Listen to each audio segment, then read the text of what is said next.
Di awal film, kita diperlihatkan dengan seorang tabib bernama Lee dan seorang muridnya bernama Dan Yi yang berniat untuk mengobati seorang paduka raja yang terkena penyakit misterius di kota Hanyong. Sebelum memasuki ruangan paduka raja, tabib Lee berpesan ke muridnya agar tak melihat ke dalam bilik. Namun, saat Dan Yi hendak meletakkan sup yang dibawanya, ia sangat penasaran dan malah melihat ke dalam. Hingga tiba-tiba malam yang sunyi berubah menjadi teriakan yang sangat mencekam.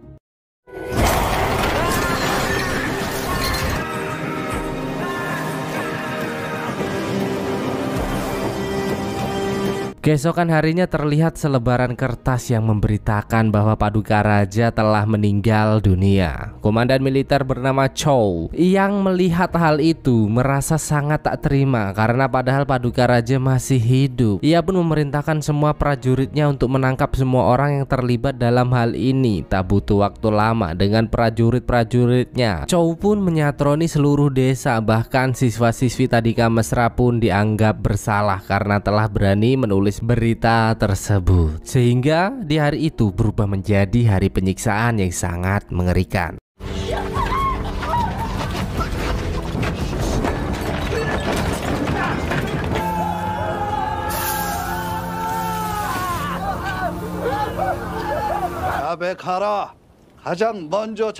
Di sini kita juga diperkenalkan dengan dewan negara bernama Chow Hak-ju yang tak lain ayah dari Chow Il Choli dan terlihat amat sangat marah. Sementara itu putra mahkota bernama Yi Chang yang penasaran dengan keadaan ayahnya pun pergi ke istana untuk mencari tahu apa yang sebenarnya telah terjadi. What happened ayah naon with my grandpapa? With my papa. Namun setibanya di sana, paduka ratu yang tak lain ibu tiri dari Yi Chang datang menemuinya dan menyuruhnya untuk pergi. Get out away. Paduka ratu beralasan bahwa paduka raja terkena penyakit campak dan jika Yi Chang menemuinya maka ia akan tertular lalu meninggoy juga. Yi Chang tak peduli dengan hal itu, namun semakin ia memaksa untuk masuk semakin tegas pula paduka ratu melarangnya. Hingga dengan berat hati Yi Chang pun pergi meninggalkan tempat tersebut. 멋들하느냐 세자를 매시지 않고.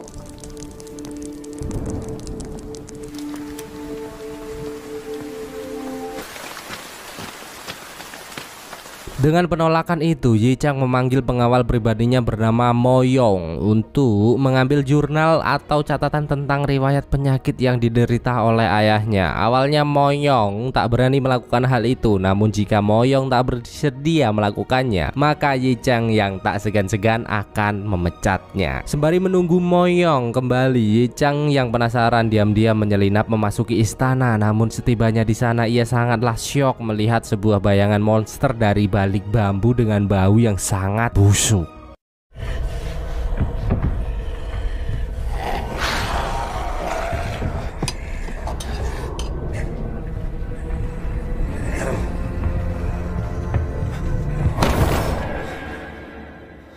Namun tiba-tiba Il dan prajuritnya datang menghentikan langkah pria tersebut. Yi Chang pun memberitahu bahwa ia baru saja melihat sosok monster yang sangat menyeramkan. Namun Il mengatakan bahwa Yi Chang hanya sedang bergurau dan halusinasi. Melihat respon dari Il, Yi Chang pun terus memaksa untuk masuk. Namun tiba-tiba Il menodongkan katananya kepada Yi Chang yang tentu saja membuatnya sangat kaget. Apakah boleh komandan militer mengacungkan pedangnya kepada putra mahkota? Tak peduli dengan itu, Yi Chang pun meneruskan langkahnya hingga ia melihat Hak-ju yang telah berada di sana. Yi Chang pun melihat dan menanyakan keberadaan ayahnya, namun Hak-ju menjawab dengan nada yang kasar seperti tak senang dengan kehadiran Yi Chang. Setelah sedikit percakapan, Hak-ju mengatakan bahwa paduka raja telah sembuh dan pergi ke istana paduka ratu.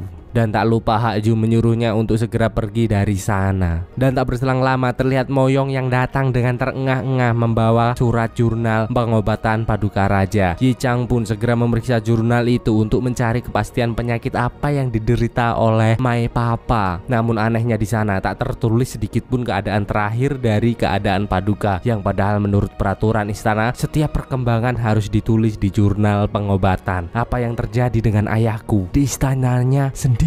Dengan kegajilan penyakit ayahnya, Yi Chang pun menyuruh Mo Yong untuk pergi mencari tabib Lee, karena menurut buku jurnal itu tabib Lee lah yang terakhir menangani ayahnya. 자맹을 준비하라. 너 왔나? Singkat cerita, di desa kecil bernama Dongnai terlihat seorang perawat cantik sedang menangani pasien-pasiennya. Wanita itu bernama Xiao Bei yang tak lain adalah murid pertama dari tabib Li. Di sana juga terlihat seorang pasien bernama Yongxin yang terus menggerutu kasihan melihat para warga kelaparan. Namun mau bagaimana lagi, memang keadaan sedang tidak baik-baik saja dan panen tidak dapat hasilnya. Hingga tabib Li yang telah dinanti-nanti kedatangannya pun kembali. Mereka pun menyambut ramah tabib tersebut. Namun ada yang aneh saat tabib itu datang. Terlihat sebuah kotak yang dibawanya dan saat kotak itu dibuka ternyata berisi mayat Dan I yang tewas sangat mengenaskan seperti baru saja diterkam hewan buas.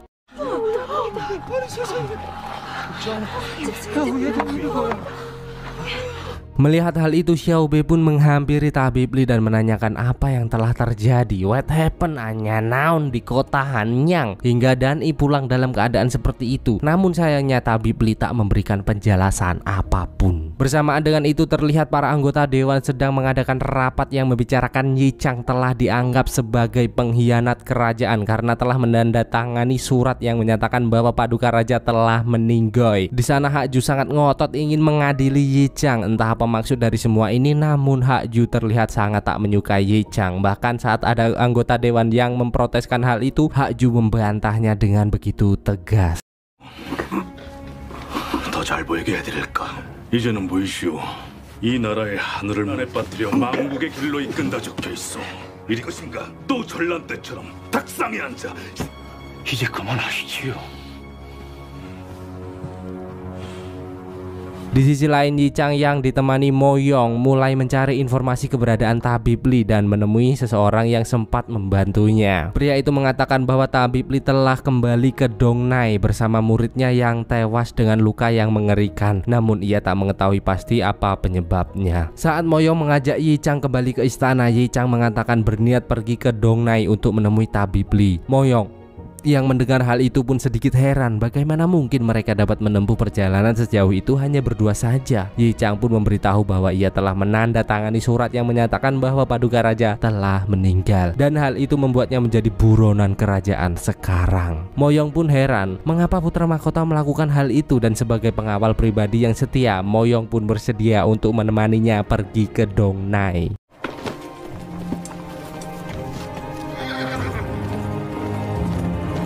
Ternyata berita menyebar begitu cepat. Hak Ju telah mengetahui bahwa Yi Chang pergi ke Dongnai untuk mencari tabib Li. Dengan itu, Hak Ju pun mengerahkan prajurit-prajurit terbaiknya untuk menyusul ke sana. 너희가 직접 가서 세자를 막아야 한다. 금군의 정예부대 50이 그 뒤를 반드시 막아야만 한다.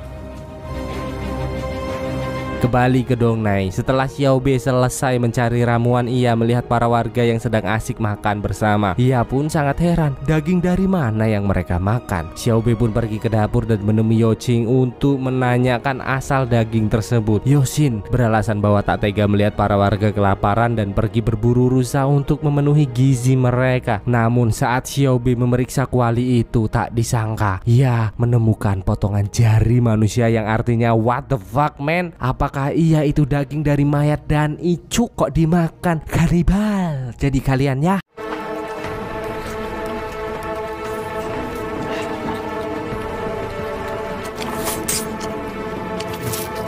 Melihat hal itu, Xiao Bei pun sangat marah atas kegilaan yang telah dilakukan Yongxin. Namun pria itu tetap bersikap sangat santai tanpa menyadari bahwa telah meracuni para warga. 어떻게 사람을 어떻게 웬 그저 고기일 뿐이지. 그래도 우리랑 똑같은 사람이었다고. 먹어! 그래서 벌써 반은 굶어 죽었어.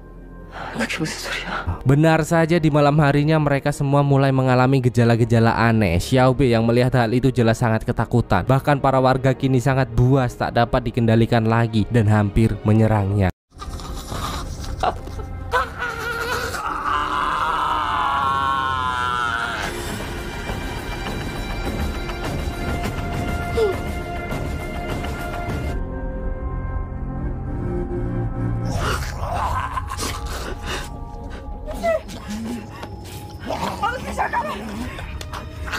아저씨!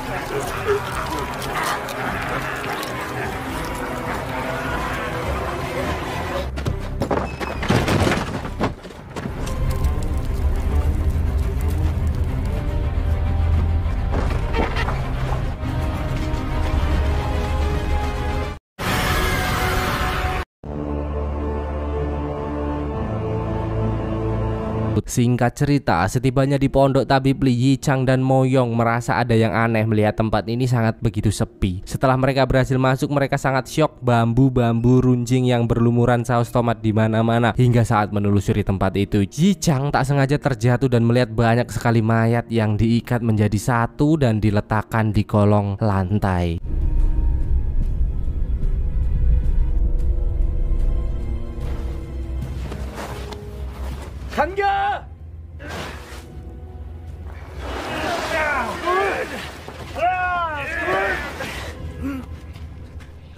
Dengan penemuan itu, Yi Chang dan Mo Yong pun segera mencari bantuan ke warga sekitar untuk membawa mayat-mayat itu ke kantor hakim. Namun mereka tak menemukan mayat tabib Li di sana dan Yi Chang meyakini bahwa tabib Li masih hidup. Di sisi lain terlihat seorang hakim bernama Beom Pal yang sedang menikmati hidup bersama para anggotanya, hingga terlihat seorang penjaga berlari ketakutan membawa berita buruk. Tak percaya dengan berita itu, Hakim Beom Pal dan para anggotanya pun segera melihatnya dan mereka sangat terkejut melihat banyaknya mayat di sana.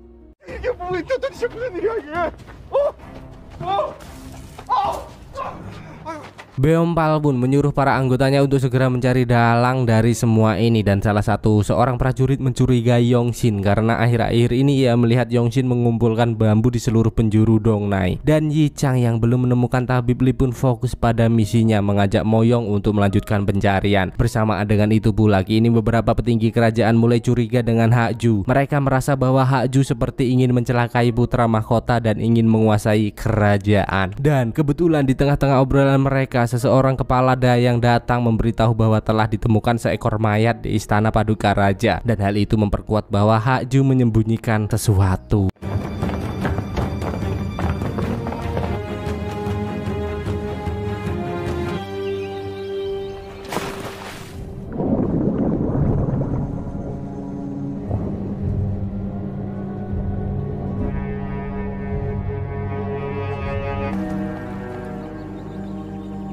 Kembali ke Yi Chang dan Mo Yong untuk memperluas pencarian. Mo Yong pergi menemui salah satu sahabatnya yang kebetulan bertugas menyuplai tanaman herbal ke tabib Li. Pria itu mengatakan bahwa tak tahu apapun tentang hal ini, namun baru saja ia ditemui seseorang bernama Xiao Bei yang menanyakan tanaman pembangkit, dan pria itu mengatakan bahwa gadis itu sekarang ada di lembah beku Gunung Gomi. Tak mau membuang-buang waktu, mereka pun bergegas menuju tempat tersebut. 엉꼬리라 부르는데 동네 북쪽. 계십시오. 제가 다녀오겠습니다. 아니다.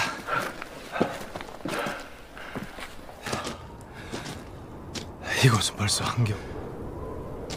저 아재 뒤에 계십시오. 저 위험합니다.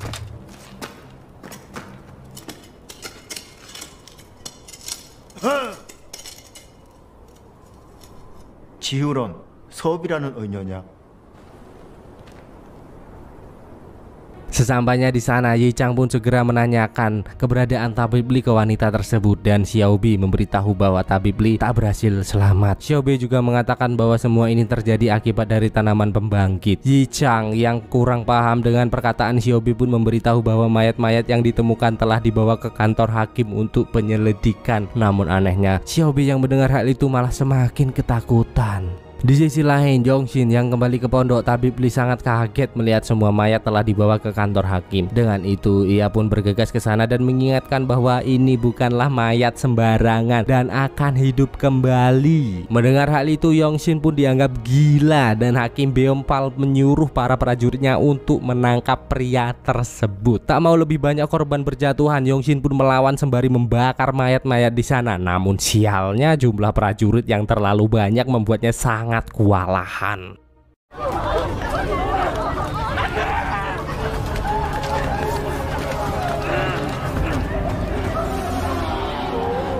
Kembali ke Xiao Bei yang berniat pergi ke kantor hakim untuk mengingatkan para penduduk sebelum mayat-mayat itu bangun. Mendengar perkataan Xiao Bei, Yi Chang pun meminta Xiao Bei untuk membuktikan perkataannya. Xiao Bei memberitahu bahwa ada buku jurnal pengobatan di perpustakaan tabib Li. Dengan itu, Yi Chang pun memutuskan untuk berpisah. Ia pergi untuk mengambil jurnal pengobatan, sementara Mo Yong menemani Xiao Bei pergi ke kantor hakim. Setibanya di sana, Yi Chang pun segera mencari buku jurnal tabib Li. Namun sialnya, ternyata Il telah telah menunggu kedatangannya dan memperlihatkan surat perintah untuk menangkap putra mahkota atas tuduhan bahwa telah mengkhianati kerajaan. Tak mau pasrah, Ye Chang pun melakukan perlawanan adu pedang terlihat sangat amat sengit.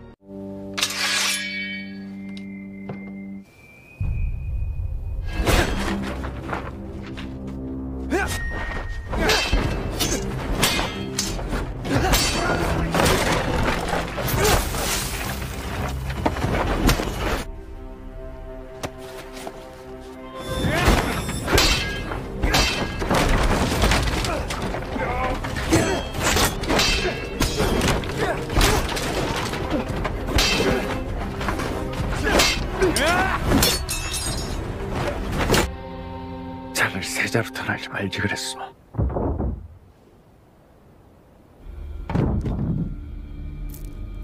Sayangnya Il di sini terlalu kuat hingga Ye Chang terpojok di sana dan tiba-tiba perhatian mereka pun teralih ke sebuah kotak yang terkunci rapat.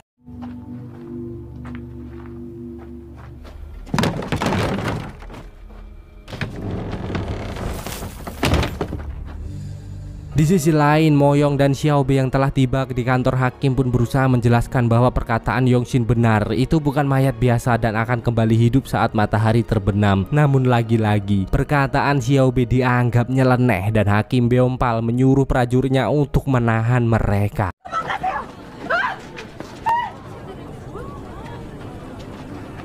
움직였다. 저기 움직였어요. 어디?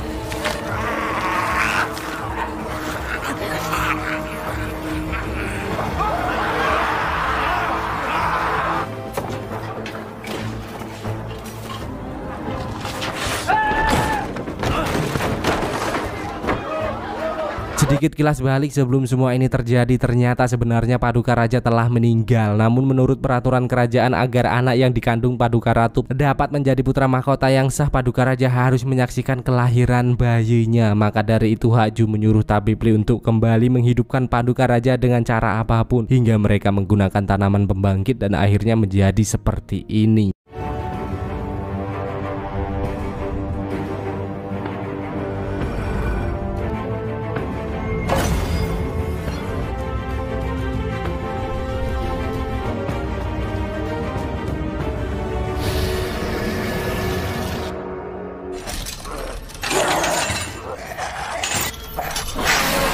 Oke, lanjut. Penasaran dengan kotak itu, Il pun menyuruh prajuritnya untuk membukanya, yang ternyata berisi tabib Li yang telah berubah menjadi zombie dan seketika langsung menyerang mereka.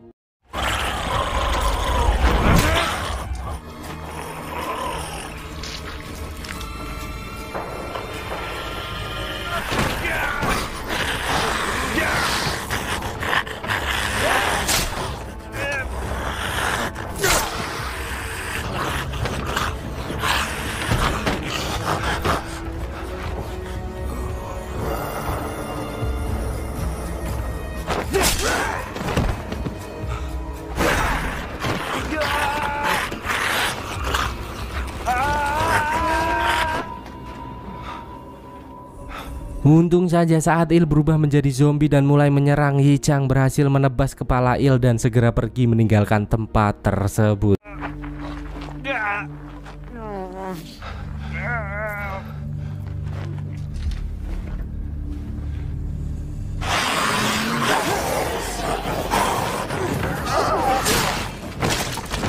Hingga saat Ye Chang berhasil lolos, ia melihat kantor hakim telah rata dengan api.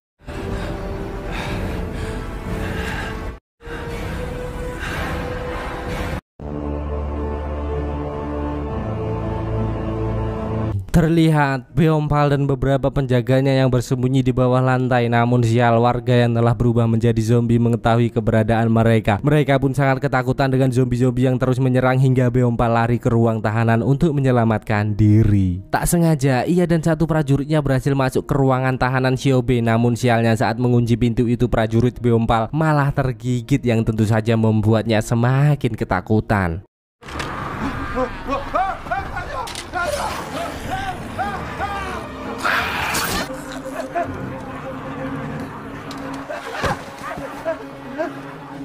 Di sisi lain, Yongshin dan beberapa warga yang berada di atap rumah mendengar suara teriakan minta tolong. Ternyata seorang ibu muda yang tengah berusaha menjauhkan anaknya dari kejaran zombie. Yongshin yang melihat hal itu pun berniat ingin menolongnya. Namun sial, serombongan zombie mendekat dengan cepat hingga Yongshin hanya berhasil menyelamatkan bayi kecil yang dibawa wanita tersebut. Aduh, sedih.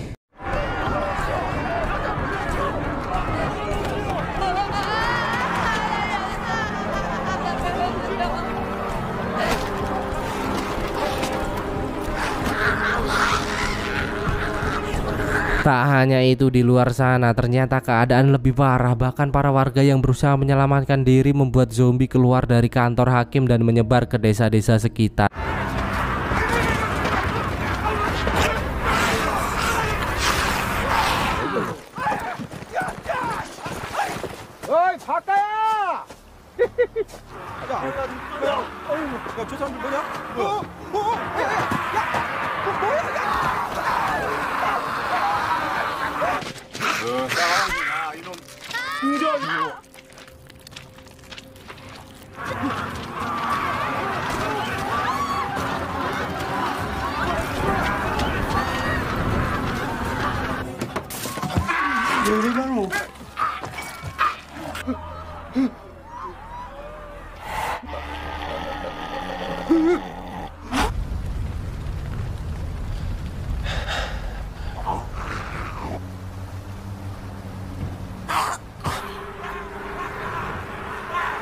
Kembali ke Yichang. Saat sedang menatapi kesedihan atas kekacauan ini, ia tersadar dengan zombie-zombie yang berlarian ke arahnya.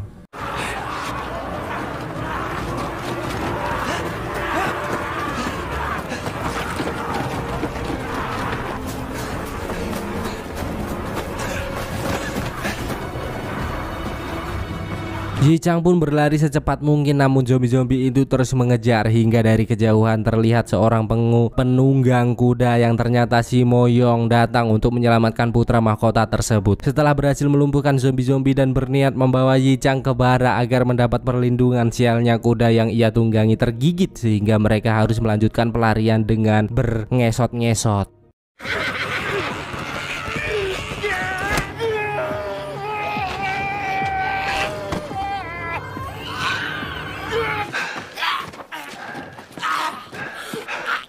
이놈들 머리를 노려야 한다.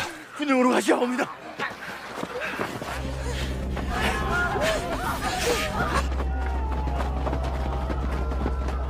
Sesampainya di sana ternyata bara telah dihalangi dengan tembok besar dan tak seorang pun boleh memasukinya. Ditambah penasihat hakim yang tak mengenali Yichang pun menyuruh para prajuritnya untuk memanah semua orang yang berusaha masuk. Melihat itu Moyong sangat marah. Bagaimana bisa seorang putra mahkota tak dibolehkan masuk di kerajaannya sendiri. Namun Moyong tak bisa memperpanjang masalah itu sekarang karena melihat banyaknya zombie yang mendekat. Ia pun mengajak Yichang segera pergi dari sana. Mereka pun terus berlari dan memutuskan untuk memasuki danau.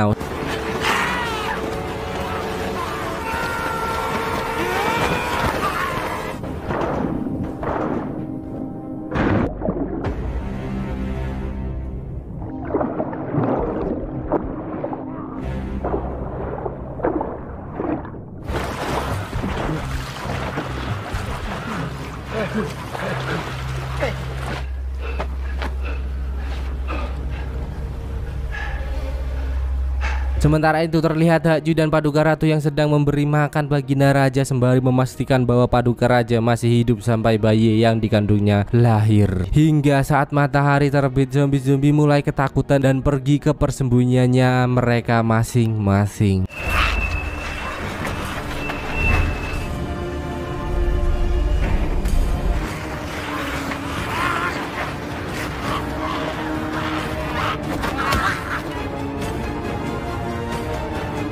Jadi uniknya para zombie kalau siang hari dia tuh sembunyi ke tempat yang nggak terkena sinar matahari, dan kalau malam dia tuh langsung bangun. Ini udah zombie kolaborasi dengan vampir, ini mah keren abis anjing. Setelah dirasa aman, terlihat bocah kecil keluar dari persembunyiannya dan ia sangat sedih melihat desa kecil yang ia cintai telah hancur tak berbentuk. Yongshin yang telah memeriksa keadaan juga menyuruh para warga untuk segera pergi dari barak. Penasehat negara yang melihat kedatangan Beompal pun meminta maaf karena tak menemaninya saat huru-hara terjadi. Di sana juga ia mengadu domba dengan menyalahkan Yongshin atas kekacauan ini. Mendengar hal itu, Xiaobe pun menjelaskan bahwa monster-monster ini adalah para warga yang kelaparan di klinik Tabib Li dan keracunan setelah memakan daging manusia dari Hanyang. Xiaobe juga menjelaskan bahwa mayat-mayat ini belum mati. Mereka hanya tertidur di siang hari dan cara untuk memusnahkannya yaitu dengan dibakar atau dipenggal kepalanya. Beberapa warga dari klan bangsawan pun menolak hal itu. Mereka tak rela melihat mayat anggota keluarganya disakiti sehingga menimbulkan perdebatan di sana. Di tengah perdebatan itu, Yichang dan Moyong tiba-tiba langsung memukul penasihat hukum karena telah lancang tak membukakan pintu untuk putra mahkota. Setelah memperlihatkan tanda pengenalnya, Yichang menyuruh semua prajurit yang berhasil bertahan untuk mulai memenggal dan membakar mayat-mayat zombie itu. Ia juga menyuruh beberapa prajurit segera menyalakan sinyal api untuk meminta bantuan dan mengarantina wilayah Dongnai.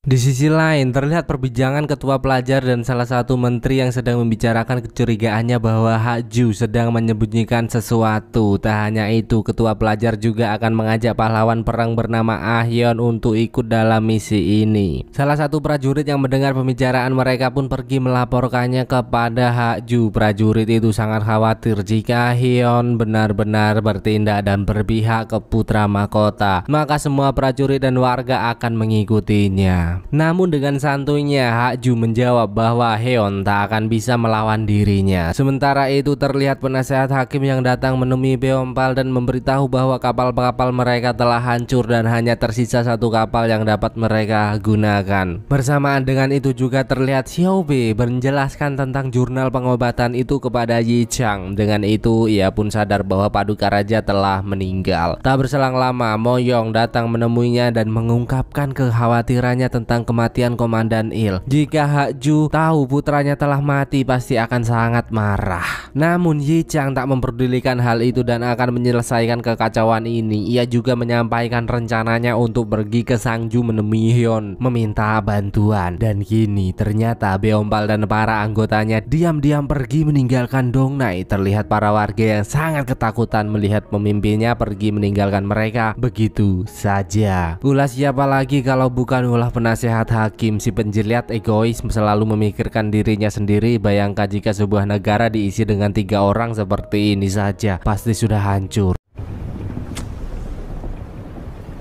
걱정 안 하셔도 됩니다. 혹시 그 은여도 아니다.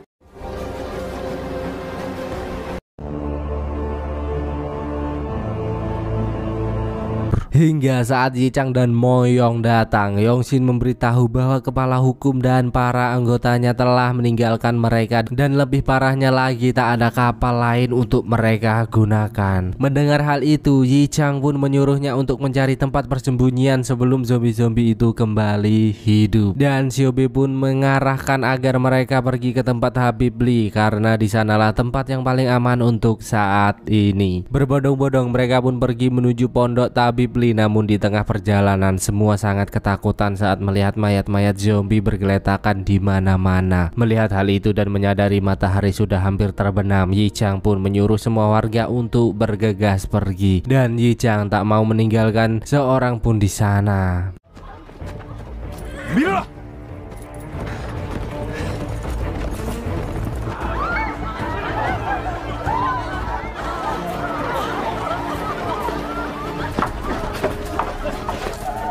Yongshin yang menyadari bahwa Moyong dan Yichang tertinggal pun kembali untuk menyusul mereka, dan ternyata gerobak yang dibawa Yichang tersangkut di sana. Melihat zombie-zombie yang mulai hidup kembali, Moyong mengajak Yichang untuk segera pergi meninggalkan mereka. Namun Yichang bertekad akan menjadi pemimpin yang bertanggung jawab dan tak akan meninggalkan satu warga pun demi keselamatannya. Lihat deh bro, deg-deg seranjay.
Setelah itu Yichang pun menyuruh para warga yang sakit bersembunyi ke dalam, sementara orang-orang yang masih bisa bertarung akan menemaninya menjaga gerbang tersebut. Di sisi lain, saat Beompal sedang menikmati perjalanan bersama penasehatnya, tiba-tiba terdengar suara aneh dari bawah kapal yang ternyata salah satu orang yang mereka bawa menyembunyikan jasad anaknya yang telah berubah menjadi zombie. Hingga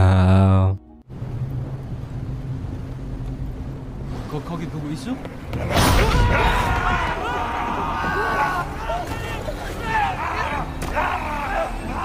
kembali ke pondok setelah melewati malam yang panjang, para warga tak lupa berterima kasih atas keberanian yang Yichang lakukan, dan bahkan tak hanya itu, Yichang juga memberi daging yang disimpannya untuk dibuat sup dan makan bersama. Terlihat para warga yang begitu senang atas keberadaan Yichang di tempat tersebut. Bersamaan dengan itu pula Yichang mengatakan kepada Moyong bahwa mereka harus segera menemui Heon. Yongshin yang mendengar hal itu mengatakan bahwa ia berasal dari sana dan bersedia menjadi pemandu jalan untuk mereka. Moyong sedikit heran, siapa sebenarnya Yongshin? Dia seperti rakyat biasa, namun keahliannya dalam menembak dan menggunakan pedang sangatlah hebat. Belum terjawab pertanyaan itu, tiba-tiba mereka dikagetkan dengan kedatangan para prajurit Hakju yang berniat untuk menangkap Yichang atas tuduhan pengkhianatan. Yang ternyata Hakju telah mengetahui bahwa anaknya telah mati, maka dari itu ia akan terus mengejar Yichang sampai kemanapun. Oke, lanjut. Para prajurit Hakju itu pun mulai menembakkan anak panah ke arah mereka, dan tentu saja banyak warga yang tak bersalah menjadi korban. Tak mau berdiam diri, Yichang dan lainnya pun mulai melakukan perlawanan secara diam-diam. Mereka melumpuhkan satu persatu prajurit itu.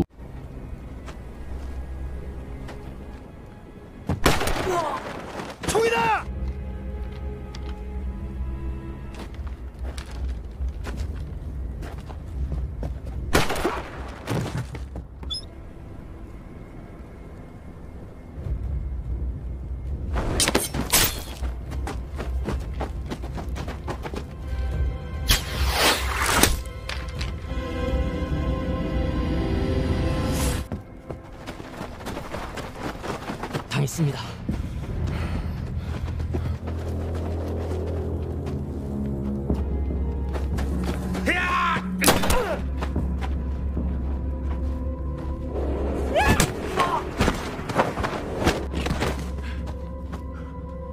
Setelah merasa aman, Yongshin menyuruh para warga yang berhasil selamat untuk segera pergi, karena jika terus bersama dengan Yichang akan sangat amat berbahaya. Sementara itu Yichang dan Moyong pun mengalihkan perhatian dengan cara masuk ke dalam hutan. Merasa telah aman, mereka pun bergegas melanjutkan perjalanan pergi ke Sangju untuk menemui Heon.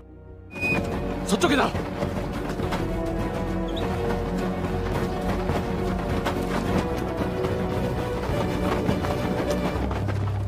속았습니다.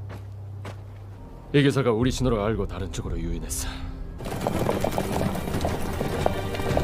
Di sisi lain, ketua pelajar yang melihat sinyal api telah dihidupkan dengan beberapa mantri lain pun ngotot ingin pergi menemui Paduka Raja. Para penjaga yang melihat kedatangan mereka pun langsung mengacungkan pedang dan melarang mereka masuk. Namun tiba-tiba Hakju datang dan mengizinkan mereka untuk menemui Paduka Raja. What happened? Ini ada apa? Why? Paduka Putri yang tak tahu rencana Hakju pun sempat menghentikan langkah mereka, namun Hakju tetap mengizinkan mereka masuk. Setelah pintu bilik itu ditutup dan matahari mulai terbenam, ketua pelajar beserta beberapa menteri lainnya sangat syok melihat keadaan Paduka Raja yang sangat menyeramkan.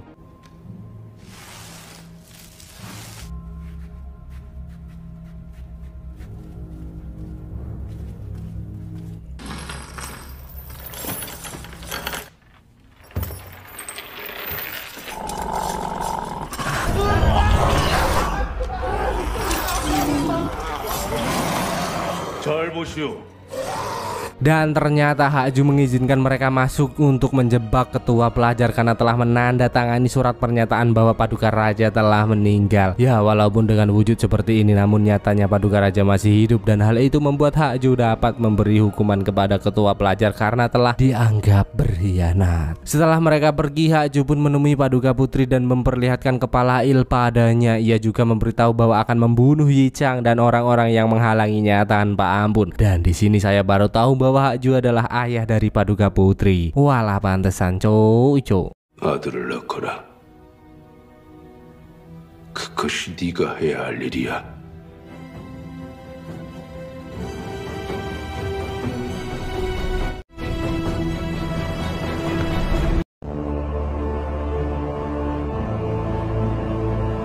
Kembali ke Yi Chang, ia merasa bersalah atas kematian beberapa warga yang tewas karenanya. Moyong yang melihat hal itu pun berusaha untuk menenangkan putra mahkota tersebut. Moyong juga mengungkapkan kecurigaannya atas Yongshin dengan keterampilannya dalam bertarung. Ia mengira bahwa Yongshin bukan rakyat biasa, melainkan salah satu dari anggota elit pemburu harimau, yaitu Chaco. Hingga Yongshin yang memeriksa keadaan sekitar pun kembali dan memberitahu Yi Chang bahwa keadaan sekitar masih aman. Sementara itu, Xiaobei yang sedang mencari tanaman herbal tiba-tiba dikagetkan sosok menyeramkan. Teriakan itu pun membuat Yi Chang dan lainnya bersiap-siap. Xiaobei pun muncul dengan keadaan sangat ketakutan, dan ternyata itu adalah Hakim Beompal yang muncul dari kegelapan. Melihat kedatangannya, Yi Chang pun sangat marah karena telah tega meninggalkan para warga dan berniat untuk menghabisinya di sana. Namun Moyong melarang hal itu karena bagaimanapun ia tetap saja seorang ketua hakim. Dengan terengah-engah, Beompal memberitahu bahwa kapal barang yang ia tumpangi telah terpapar wabah dan hanya ia yang berhasil selamat. Parahnya lagi, kapal itu menuju Sangju dan kemungkinan akan segera tiba di sana. Tak mau wabah meluas, Yi Chang pun mengajak yang lainnya untuk bergegas pergi ke tempat tersebut. Hari pun berganti dan beralih ke Sangju. Terlihat Hyeon yang mendapat kabar atas wabah yang menyebar di Dongnai. Dengan itu ia pun bergegas keluar dari sarangnya untuk memastikan keadaan. Dan saat Hyeon memasuki pemukiman, salah satu prajuritnya datang memberitahu bahwa telah menemukan sebuah kapal yang terdampar di pinggir danau. Hyeon dan anggotanya pun segera ke sana untuk memeriksanya. Terlihat kapal itu sudah hancur dan berlumuran saus tomat di mana-mana. Namun anehnya tak ada seorang pun di kapal tersebut maupun mayat para zombie. Sementara itu, Yi Chang yang terus melakukan perjalanan memutuskan untuk berhenti di desa kecil pinggiran Sangju. Setibanya di sana ia sangat heran bagaimana bisa di tengah musim kelaparan ini mereka masih dapat menikmati daging babi dan nasi putihnya Bilastri. Hingga perhatian Beompal teralih saat melihat seorang wanita membawa selembar kain. Ia pun segera memeriksanya dan melihat semua barang-barang yang berada di kapalnya telah tersusun rapi di ruangan itu. Mendengar hal itu, Yi Chang pun segera menanyakan keadaan kapal ke warga-warga tersebut. Salah satu warga menjelaskan bahwa saat mereka datang, para penumpang kapal telah mati seperti diterkam hewan buas dan mereka pun menguburnya di suatu tempat. Dengan itu, ia menyuruh para warga untuk segera menunjukkan di mana mayat-mayat itu berada. Jika tidak, maka akan dihukum seberat-beratnya atas kesalahan yang telah mereka perbuat. Dan benar saja, beberapa warga pun membawa mereka ke sebuah tanah kosong diselimuti ilalang. Namun bukannya menunjukkan mayat, tapi mereka malah berniat melakukan perlawanan karena selalu ditindas oleh pemerintah. Hingga saat hari mulai gelap, mayat-mayat itu kembali bangkit dan menyerang mereka. Yi Chang dan lainnya pun harus berjuang mati-matian untuk membunuh para zombie-zombie tersebut.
Dengan banyaknya zombie-zombie itu tentu saja membuat Ye Chang sangat kewalahan, hingga tiba-tiba busur panah berapi berterbangan ke arah mereka yang ternyata pasukan Heon datang membantu pertempuran tersebut. Terlihat Heon yang bertarung dengan sangat lincah dan mematikan. Tak salah jika ia didompatkan sebagai pahlawan perang.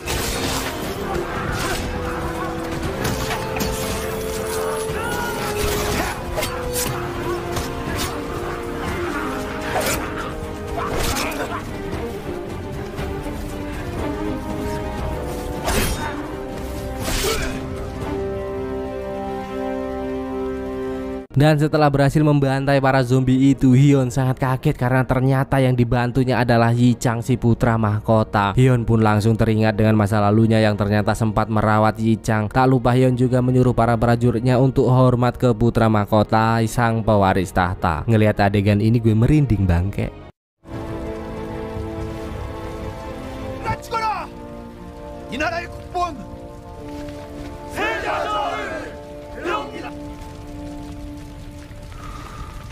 세상님. Singkat cerita, Ye Chang pun memperlihatkan buku jurnal dan memberitahu Heon tentang hal buruk yang menimpa ayahnya. Ye Chang memberitahu bahwa sebenarnya Paduka Raja telah mati, namun demi kekuasaan Hakju dan Paduka Putri menghidupkan kembali Paduka Raja hingga menciptakan wabah mengerikan ini. Dengan itu Ye Chang pun meminta Heon untuk bergabung bersamanya. Namun bukannya jawaban yang diterima, Heon malah menyuruh Ye Chang untuk beristirahat terlebih dahulu. Bersamaan dengan itu terlihat Hakju yang menyadari bahwa penyakit ini menular begitu cepat melalui makanan. Dengan itu ia memutuskan untuk menyegel akses barat dan utara dari Sangju untuk mempersempit penyebaran. Bersamaan dengan itu Hakim Beompal datang menemui Xiaobi mengajaknya untuk segera pergi dari sana karena ia mengetahui bahwa Hakju telah mengetahui posisi Ye Chang yang berada di kediaman Heon. Namun tentu saja Xiaobi menolak hal itu. Sedangkan rombongan prajurit Hakju kini mulai pergi ke perbatasan untuk menyegel setiap akses utama Dongnai. Melihat hal itu, salah satu hakim dari Sangju pun sangat amat khawatir. Sementara itu di istana terlihat Paduka Ratu memasuki sebuah ruangan pertempuran dipimpin oleh Hakju yang mendeklarasikan Paduka Ratu akan menjadi pemimpin untuk sementara. Setelah memutarbalikan fakta tentang pengkhianatan Ye Chang dan akan memberikan hukuman berat bagi siapapun yang menentang hal itu. 첫 전교를 내린다. 경상 땅의 머영청, 수어청으로 구성된 중앙군을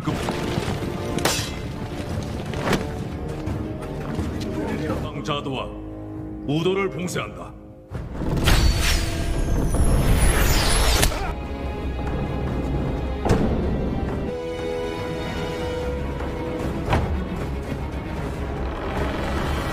를 비롯해 중령과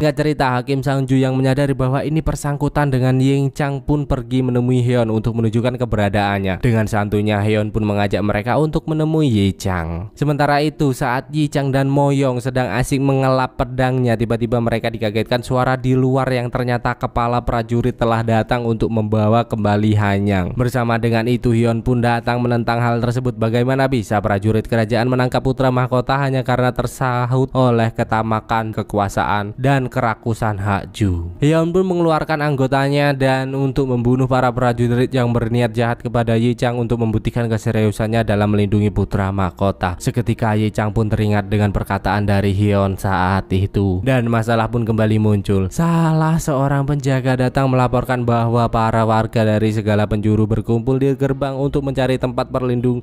Melihat hal itu, Hakim Sang-ju menegaskan bahwa tidak ada yang diperbolehkan masuk karena banyaknya pengungsi akan membuat stok makanan sangat berkurang. Yi Chang sebagai putra mahkota pun membuka suara demi keselamatan rakyatnya. Ia menyuruh para penjaga untuk segera membuka gerbang itu dan bahkan Yi Chang berlaku tegas kali ini. Dengan aparat yang bodoh seperti Hakim Sang-ju, maka akan banyak rakyat yang mati sia-sia. Dengan itu Yi Chang juga mencopot jabatan itu dari pria tua tersebut. Setelah itu Yi Chang dan Heon mulai menyusun rencana untuk menghadapi masalah ini. Dengan medan yang strategis, Yi Chang yakin dapat memanfaatkannya dengan baik jika bekerja sama. Tak mau membuang-buang waktu setelah para warga masuk, mereka pun bekerja sama untuk menyiapkan semuanya.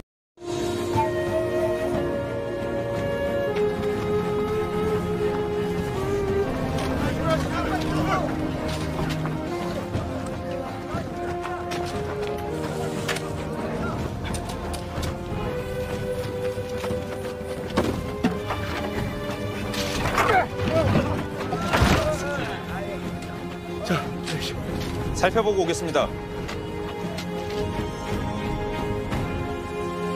Di sisi lain terlihat wanita hamil yang siap melahirkan, namun bayi yang mereka nanti-nanti hanyalah laki-laki. Dan saat Paduka Ratu hendak mandi, tadi niatnya sih mau ngintip dikit ya guys ya, tapi malah menemukan sebuah fakta yang mencengangkan, yaitu Paduka Ratu hanya pura-pura hamil demi menguasai kerajaan. Gila cuk, lagi-lagi dengan berbagai cara di luar nalar demi kekuasaan yang ia dan ayahnya inginkan, dia pura-pura hamil. Motherfuck man. Singkat cerita, ditemani Beompal, Xiaobi mencari tanaman herbal ke tengah hutan hingga tiba-tiba hakim itu tak sengaja mengatakan lembah beku area terlarang. Seketika Xiaobi pun teringat dengan tanaman pembangkit yang selama ini menjadi penyebab wabah ini. Ia pun segera ke sana dan ternyata benar, inilah sejatinya lembah beku yang ditumbuhi oleh tanaman-tanaman pembangkit.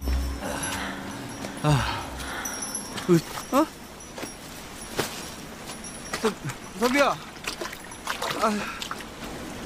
생사주 이 불입니다. 이 불이 죽은 사람을 살려.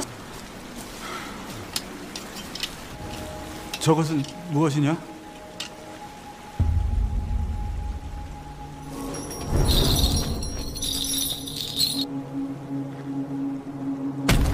Sementara itu terlihat Yongshin yang tengah mengajari para warga menggunakan senapan. Hingga saat matahari mulai tenggelam, Moyong menyuruh semuanya kembali ke posisi masing-masing untuk menghadapi malam yang begitu panjang dan mengerikan.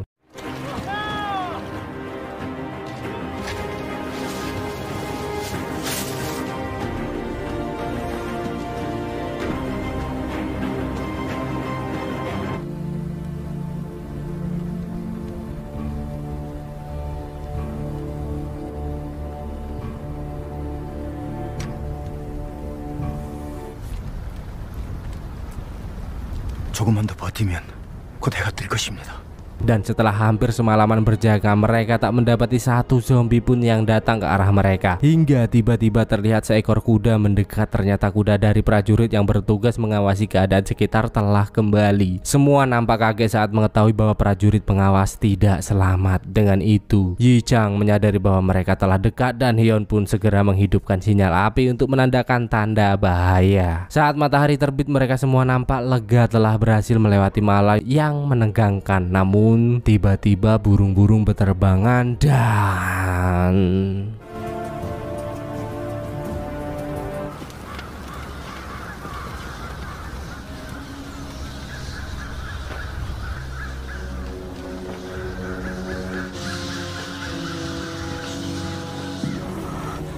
햇빛이 아니야.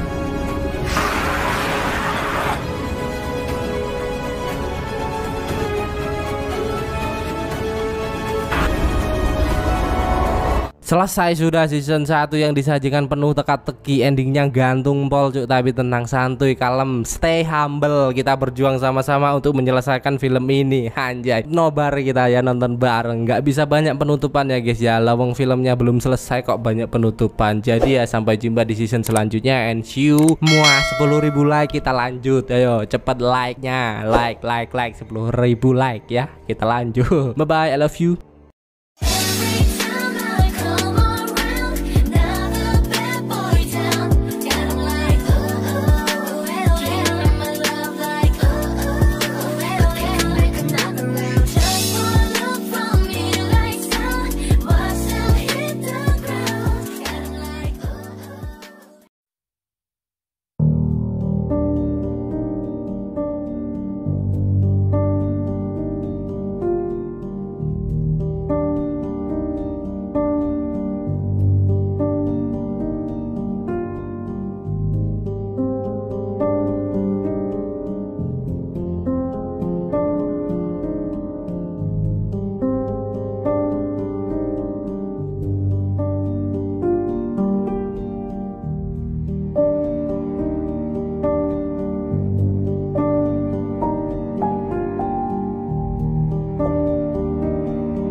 네.